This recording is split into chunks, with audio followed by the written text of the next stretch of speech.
ये कहानी है पूरनपुर गांव की, जो इतना खूबसूरत था कि बस लोग देखते ही रह जाते थे। वहाँ के लोग भी बहुत सरल और सादे थे, लेकिन उस गांव में एक हवेली थी जिसके पास जाने से लोग कतराते थे, क्योंकि वहाँ वो थी। लगता है बारिश शुरू हो रही है। अरे जल्दी जल्दी चल स्वामी। हाँ हाँ चल रहा हूँ, लेकिन तू ये हवेली की तरफ क्यों ले जा रहा है भाई? अरे ये छोटा रास्ता है ना। हाँ ये बात तो है। चल जल्दी चल। लेकिन जैसे ही वो लोग हवेली के पास पहुँचे तो बारिश बहुत तेज हो गई और ओले भी गिरने लगे। अरे भगवान, ओले गिरने लगे। अरे भैया मेरा तो सिर ही फूट जाएगा इन ओलों से। हाँ। अरे जल्दी कोई छत ढूंढ। अरे सामने वो हवेली है ना, इसमें चलते हैं चल। अरे नहीं नहीं भैया, उस हवेली में मत जा। अरे तुझे रुकना है तो रुक, लेकिन मैं तो जा रहा हूँ अंदर। मुझे चोट खाने का कोई शौक नहीं है, समझा?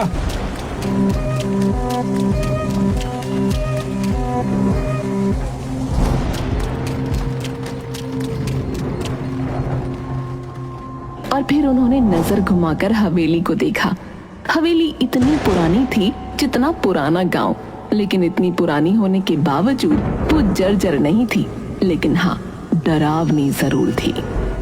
अरे यार, ये बारिश के चक्कर में हम कहाँ आकर रुक गए। जल्दी बारिश रुके तो हम यहाँ से भागे। अरे भाई ये आवाज किसकी है? कौन सी आवाज है? भाई मजाक मत कर यार। ये कौन आ गया? ये कौन आ गया? ये कौन आ गया? उन लोगों ने घूम कर देखा तो हवेली के एक कोने में अजीब सी बुढ़िया बैठी थी, जिसके सफेद बाल खुले हुए थे और वो कुछ बड़बड़ा रही थी। दोनों डर से कांप उठे और फौरन बाहर भागे।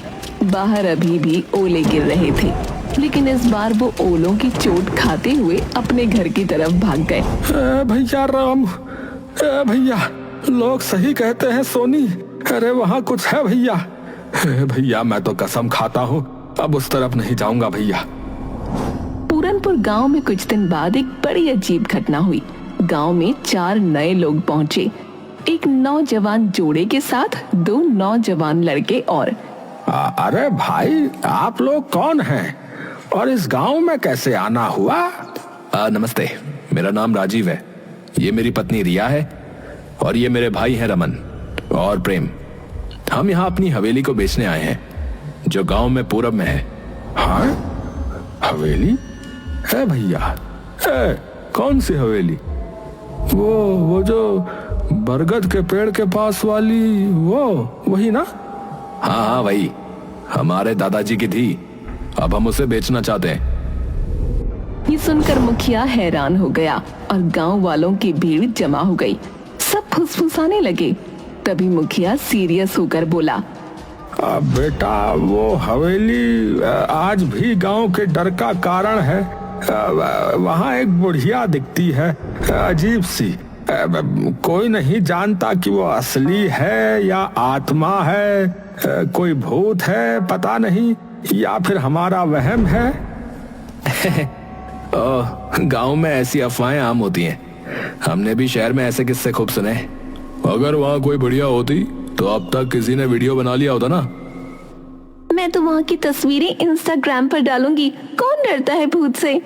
हम सब आज ही हवेली में जाकर देखेंगे और कल ही उसके कागज फाइनल कर लेंगे। रामू और स्वामी भी वहाँ खड़े थे। दोनों की आंखों में डर था, लेकिन आखिर वो बोल ही पड़े।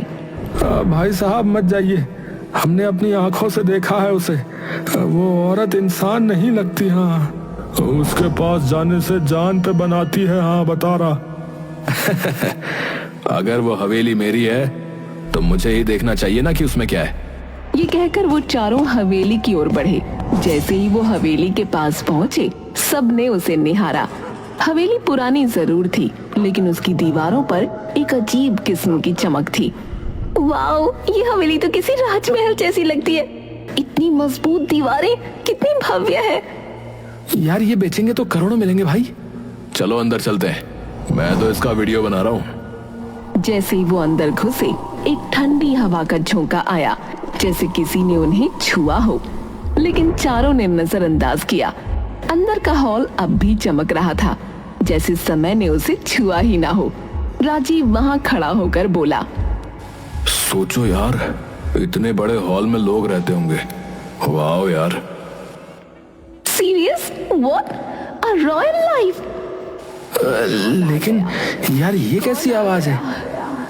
ये कौन आ गया? ये कौन आ गया? ये कौन आ गया? कोई बोल रहा है शायद। चलो उस तरफ चलते हैं, देखती हूँ कौन इतनी एक्टिंग कर रहा है। चारों उस कोने की ओर बढ़े, लेकिन वहाँ कुछ नहीं था। तभी चमगादड़ों का एक झुंड छत से निकला। रिया चीख पड़ी।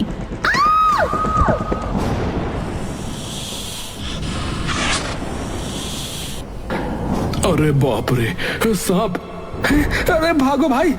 हे भगवान, ये हवेली तो जंगल हो रखी है। अफवाहों का भूत और असली जानवरों का आतंक।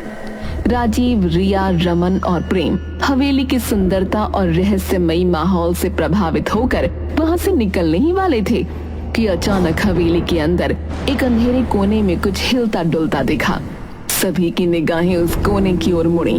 वहां एक औरत बैठी थी, उसी हवेली की वही रहस्यमयी बुढ़िया जिसकी बातें गांव वाले करते थे। खुले सफेद बाल, सूखी सिलवटों वाली त्वचा और पथराई आंखें। वो देखो, वहाँ कोई है। चलते हैं। ये वही बुढ़िया लगती है। नहीं यार, अब जब सामने दिख रही है तो बात करनी चाहिए। रिया साहस करके धीरे धीरे उस बुढ़िया के पास गई। जैसे ही वो पास पहुंची, बुढ़िया अचानक कांपती हुई खड़ी हो गई। आप कौन है? यहाँ क्या कर रही है? तुम लोग क्यों आए हो? यहाँ क्यों आए हो? यहाँ कोई नहीं आता, फिर तुम क्यों आए हो? हम इस हवेली को बेचने आए हैं। ये हमारे दादा की हवेली है। और आप?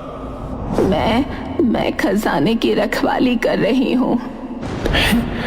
खजाना? हाँ, बहुत साल पहले मैंने इस हवेली में खजाना छुपाया था, पर अब याद नहीं कहाँ रखा है, कहाँ दफना दिया, समझ नहीं आता। बुढ़िया के खजाना शब्द ने चारों के मन में एक साथ बिजली की तरह लालच जगा दिया। उनकी आंखों में अब हवेली की कीमत से ज्यादा उस अदृश्य खजाने की चमक तैरने लगी। अगर ये खजाने की बात सच हुई तो हम करोड़पति बन सकते भाई। और जब खजाना मिल जाए, इस बुढ़िया को यहाँ से निकाल फेंकेंगे। डराने के अलावा करते क्या ये? बिल्कुल भाई, पहले मिठास फिर लात। हाँ, चलो खोजना शुरू करें। अम्मा, वो खजाना कहाँ है? क्या पता। वो सब लोग पूरी हवेली में खजाना ढूंढने लगे। बुढ़िया भी दीवारों को थपथपाती, जमीन को सूंघती, जैसे कुछ याद करने की कोशिश कर रही हो। लेकिन 4 घंटे तक पूरी हवेली छान मारने के बाद भी कुछ नहीं मिला। अब तो रात होने वाली है यार, कुछ नहीं मिला। शायद ये औरत पागल है। हम कल फिर आएंगे, तब तक आप याद करने की कोशिश करना कि वो खजाना कहाँ है। चारों लोग गांव लौट आए। गांव वालों को जब ये पता चला कि उन्होंने बुढ़िया से बात की और खजाने की भी बात सुनी, तो पूरा गांव भौचक्का रह गया। क्या तुमने उससे बात की? उसने सच में खजाने की बात कही? हम बरसों से डरते आए हैं उस हवेली से, और तुम लोग खजाना ढूंढ रहे हो? अगर सच में खजाना हुआ तो हम सबको फायदा होगा। फिर कल चलो हमारे साथ। अगर कोई खजाना मिला तो हिस्सा मिलेगा। गांव वाले पहले तो हिचकिचाए, लेकिन हिस्सा शब्द सुनकर उनकी आंखों में भी चमक आ गई।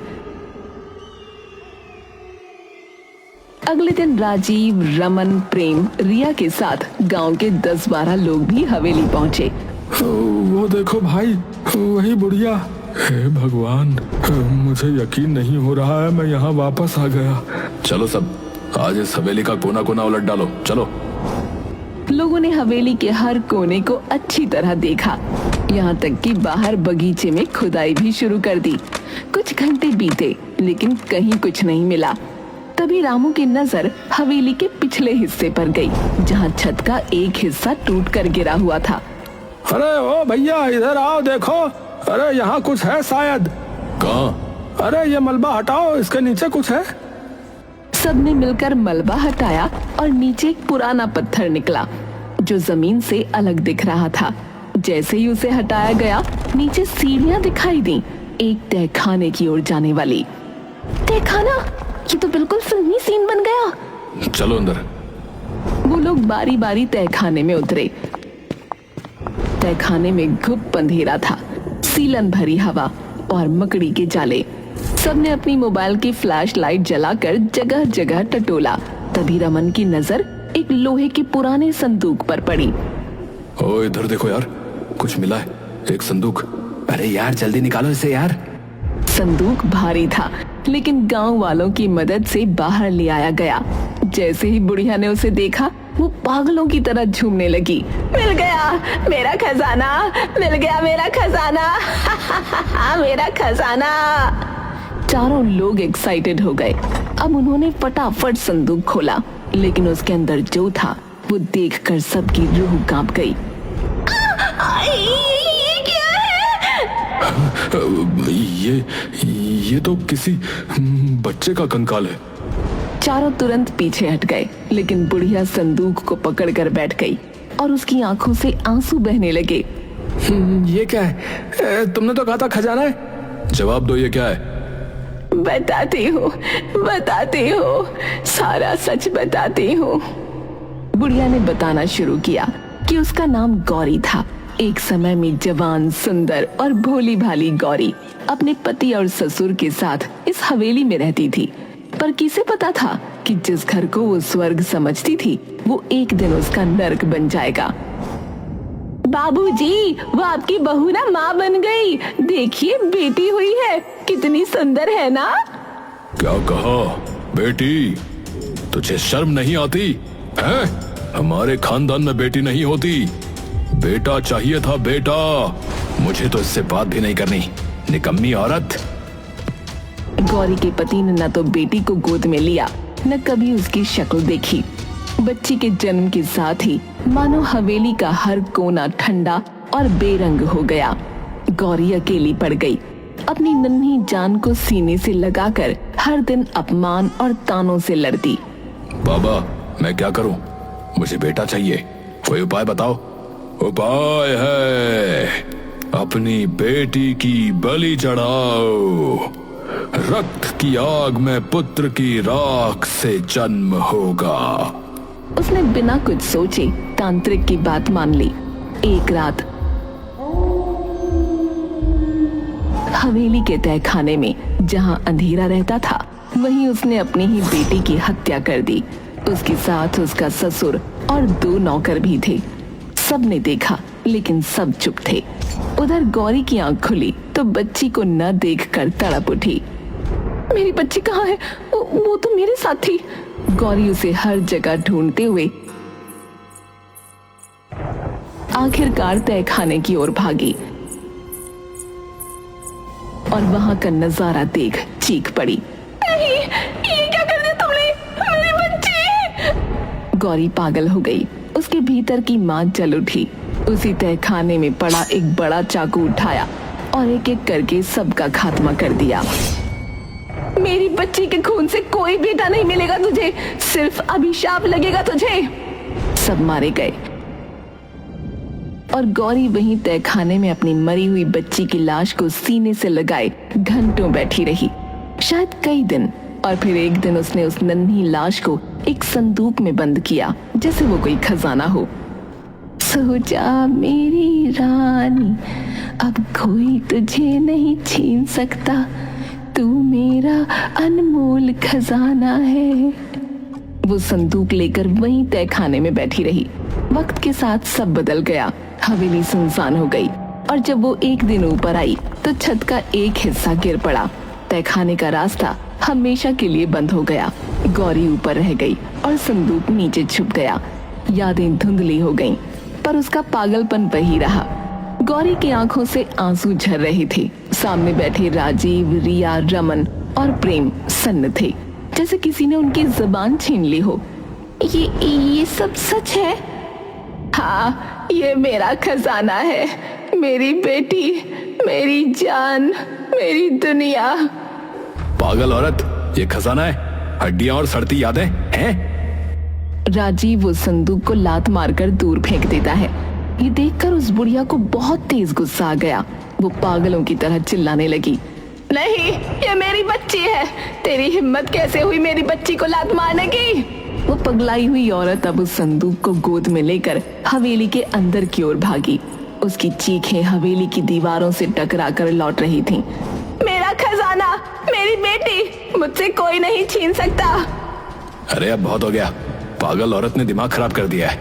इसको निकालो यहाँ से, फिर इस हवेली को बेच डालते हैं। चलो। हाँ यार, खजाना तो निकला नहीं, अब हवेली बेचेंगे, चलो। सबने सोचा कि किसी भी तरह बुढ़िया को पकड़कर बाहर फेंक देंगे, लेकिन उन्हें नहीं पता था कि ये इतना भी आसान नहीं होगा। वो लोग हवेली के अंदर की तरफ जाते हैं तो अचानक राजीव फर्श पर बिछे कालीन पर पैर रखता है और गड्ढे में गिर जाता है जो कालीन से ढका था। राजीव, कहाँ गए तुम? ये क्या हो रहा है? ये सब उस पगली औरत का जाल है। अरे भागो यहाँ से भैया।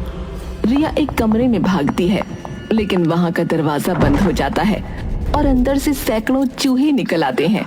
रिया चीखने लगती है। उधर प्रेम जैसे तैसे भागता है, लेकिन गलियारे में फिसल जाता है क्योंकि फर्श पर तेल फैला हुआ था। तुम लोग मेरा खजाना नहीं छीन सकते। बुढ़िया अपने बिछाए जालों से बहुत खुश थी, पर उसी समय गांव के और लोग भी वहां पहुंच गए। उन्होंने सब कुछ देखा और एक साथ मिलकर बुढ़िया को पकड़ने की कोशिश की। अरे अब बस, तुमने बहुत डर फैलाया, अब तुम्हें रुकना होगा। बहुत संघर्ष के बाद बुढ़िया को पकड़ लिया गया।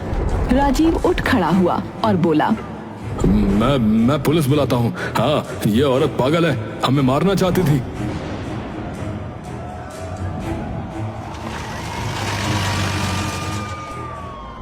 पुलिस जल्दी ही पहुंच गई। सर, हम तो ये हवेली बेचने आए थे। ये औरत हम पर हमला कर रही थी। पागल है सर ये। हाँ, मैं पागल हूँ, लेकिन ये हवेली मेरी है, मेरे खून से सींची गई है। तुम लोग इसे अपना कहते हो, क्या सबूत है तुम्हारे पास? पुलिस को बुढ़िया की बात सही लगी, इसीलिए उन्होंने उनसे कागज मांगे, सबूत मांगे, लेकिन चारों लोगों के पास कुछ नहीं था, न कोई दस्तावेज, न कोई अधिकार। गांव वाले भी अब शंका से भर उठे। राजीव बताओ, इस हवेली का इतिहास क्या है, बोलो। वो हम तो बस। अरे वो क्या कर रहा है? हमें फोन करके तू नहीं बुलाया ना, लेकिन अब लग रहा है कि तेरा झूठ पकड़ में आ चुका है। अब चुपचाप सच बोल दे, वरना सीधे जेल ले जाएंगे तेने। हाँ, हमने हवेली पर कब्जा करने की कोशिश की थी ताकि उसे किसी फॉरेनर को बेचकर पैसे कमा सके।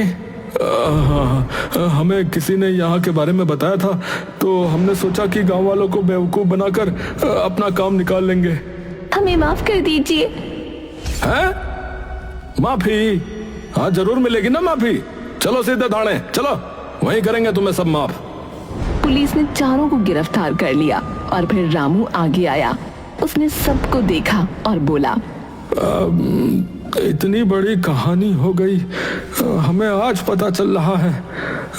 देखो भैया, गांव वालों, मुझे लगता है कि हमें इस बच्ची का जो है अंतिम संस्कार करना चाहिए। ये जरूरी है भैया। सबने मिलकर उस मासूम बच्ची की अस्थियों का विधि पूर्वक अंतिम संस्कार किया। बुढ़िया फूट फूट कर रोती रही। उसकी सालों की पीड़ा अब बह रही थी। उसके बाद पुलिस ने बुढ़िया को एक मानसिक चिकित्सालय भेज दिया, पर कहानी यहीं खत्म नहीं हुई। गांव वालों ने उस हवेली को एक बालिका विद्यालय में बदल दिया। बाहर एक पट्टिका लगी जिस पर लिखा था, गौरी कन्या विद्यालय, एक माँ की याद में।